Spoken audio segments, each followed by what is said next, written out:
Okay, here we go. Module 6, talking about harm reduction. Prompt 1. So, generally, I do understand and believe in the harm reduction model as it's been a part of my past work in nonprofits over the years, which has shaped my work and how I approach caring for others, I would say. And harm reduction is known as the public health strategy designed to minimize the negative physical, social, and legal consequences of substance use and other risky behaviors. But historically, I've learned that the public messaging and traditional policies have heavily centered abstinence-only frameworks or critical moral judgment, regarding substance use. The second prompt, because I do have a general understanding, I think, of harm reduction. Using a harm reduction approach means, meeting clients where they are without judgment. It prioritizes safety, dignity, and survival over immediate abstinence, which we just talked about. So, and while law and public often operate from historical mindsets of criminalization and punishment, evidence clearly shows that moving the focus towards harm reduction actively saves lives. And counselors can utilize this approach to significantly reduce internalized shame and encourage earlier treatment entry for clients by prioritizing a human-first strategy over immediate abstinence or behavior change demands. Prompt 3. The concern that harm reduction might reduce motivation or reinforce denial in clients with severe substance use disorders comes from the belief that users must need to hit rock bottom to be highly motivated before receiving help, which just drives me nuts. It's terrible.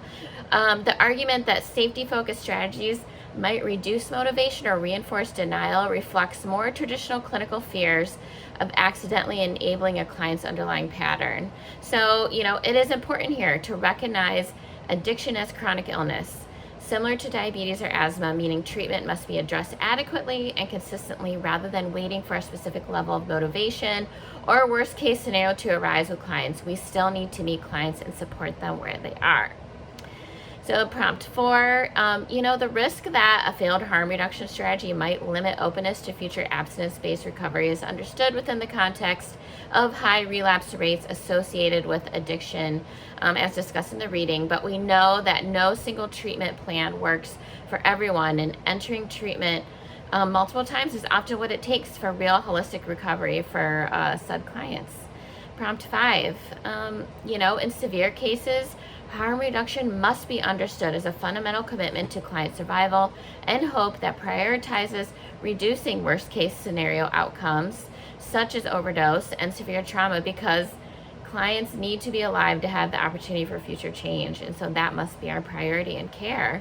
And, again, coming back to this meet them where they are approach ensures that even those not ready for abstinence can reduce adverse health effects and avoid things happening like spreading infections like hepatitis C through safe syringe disposal, for example. And then prompt 6, recognizing that addiction is a chronic brain disease influenced by genetics and environment can allow counselors to approach ambivalent or discouraged clients with empathy rather than blame. By focusing on evidence-based tools like motivational interviewing and providing holistic care that addresses comorbidities, counselors can better engage clients who have felt rejected by the healthcare system in the past.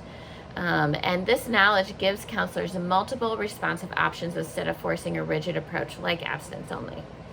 And like directly aligning interventions with the trans-theoretical model as well to help meet highly ambivalent clients where they are, helping them move forward one safe, realistic step at a time, which allows the counselor to build a collaborative partnership that helps dismantle any judgment or internalized shame clients may have faced from the past. So by providing this type of non-judgmental care alongside realistic goals, counselors are able to increase client trust, prevent client dropout, and keep more highly discouraged clients actively engaged. Thank you.